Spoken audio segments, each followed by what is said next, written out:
So should he have got this deal? In my opinion, no. Qu'est-ce que ces gens-là ont fait pour mériter 30% de notre gaz? 9 billion? Is it true? It looks like a right.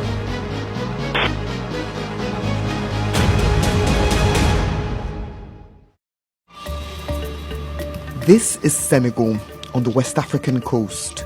Millions of people live in poverty here, but the standard of living could be much higher.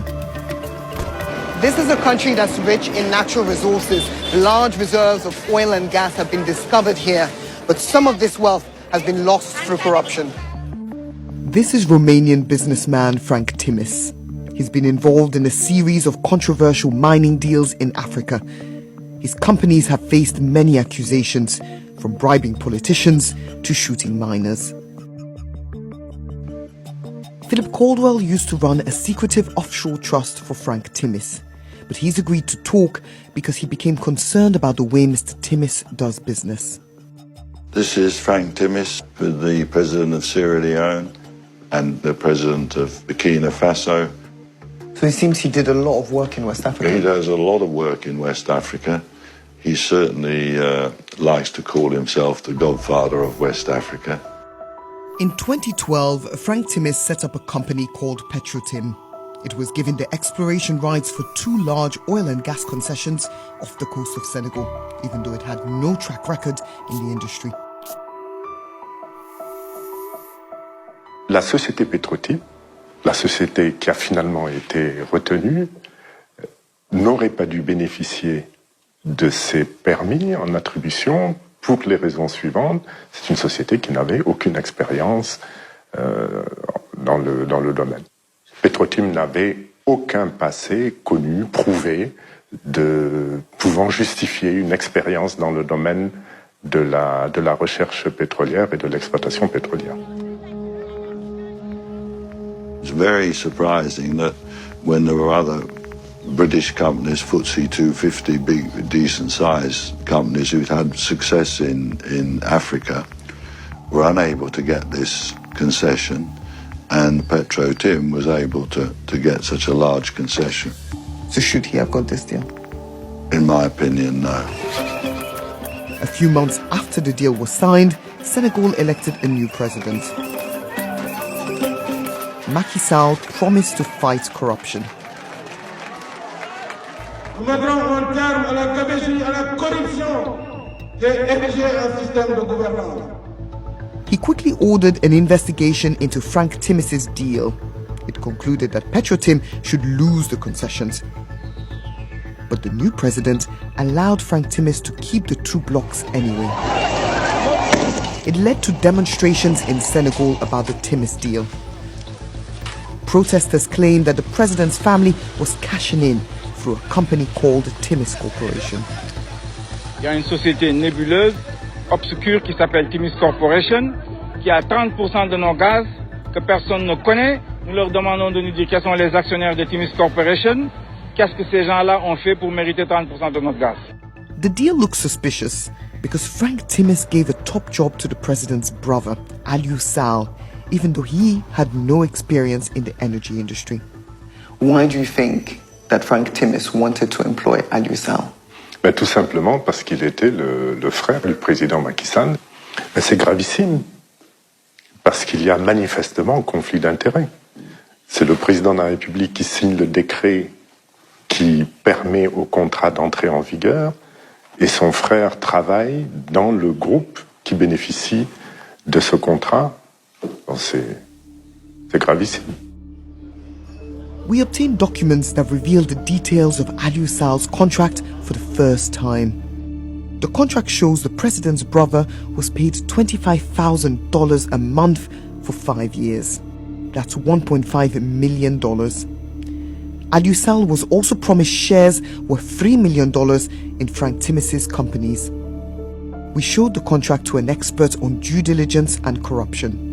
The monthly payments of $25,000 for a consultancy, a little surprisingly large for somebody that has no previous experience in that industry. the explanation for which seems to be that it's connected with the confirmation by his brother, the president, of the license blocks.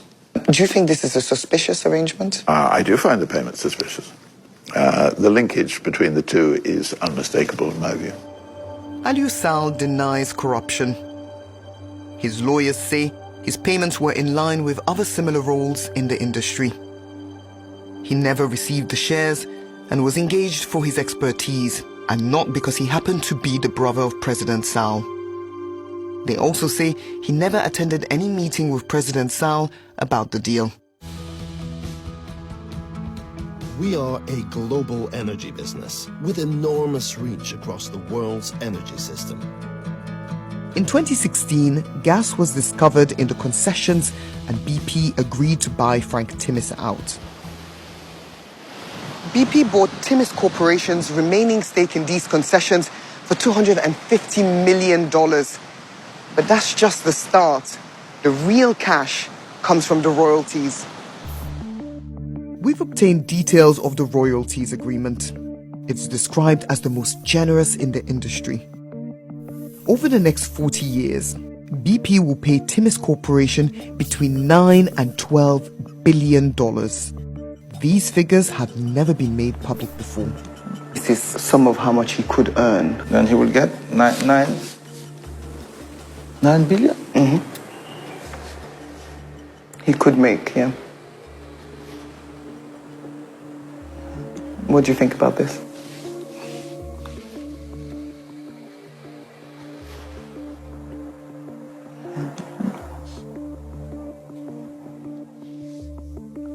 But is it true?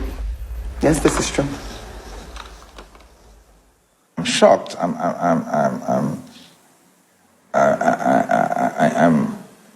deeply disappointed that our leaders can accept such deals. There is no reason that such money to be given to Frank Timis. This is unacceptable, properly unacceptable. I mean, it's revolting. I mean, yes.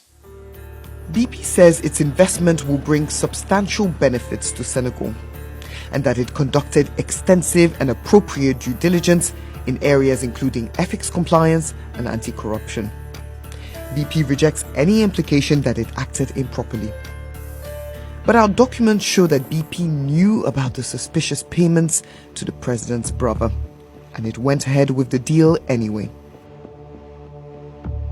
It's absolutely indefensible that a company like BP should be rewarding somebody like Frank Timis, particularly when BP really cannot guarantee that there wasn't bribery involved in the obtention of these blocks in the first place. BP Chief Executive Bob Dudley won't answer our questions.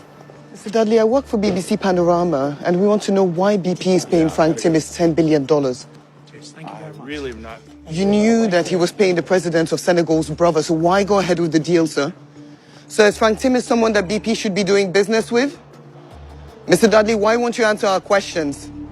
Frank Timis' lawyers say he didn't set up or control Petrotin. They say the gas deal will give Senegal many billions of dollars per annum, and that Mr. Timis invested high-risk pioneer capital and used his expertise to attract major oil and gas players.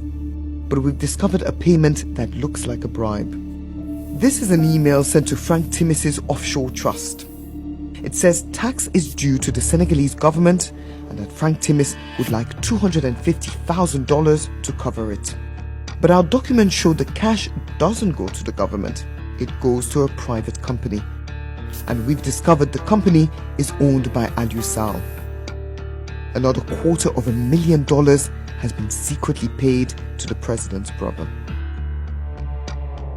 Okay, we have a company that seems to belong unmistakably to Monsieur Aliou Sall. He seems to be the recipient of the transfer, the $250,000, which is odd because it's described as a tax. And he is, as far as I know, a private citizen, although his brother is now the president of Senegal. It looks like a bribe. Frank Timis' lawyers deny he paid a bribe.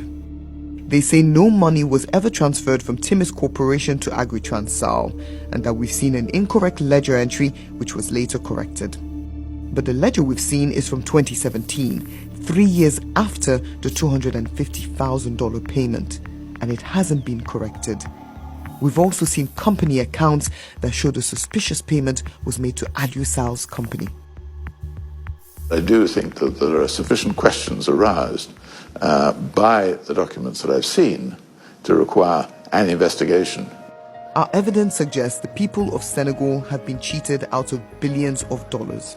There's no way we can accept this kind of deal here in Senegal. That money belongs to us. It's Frank Timis who is getting that money, and it's BP who has helped him to cash in.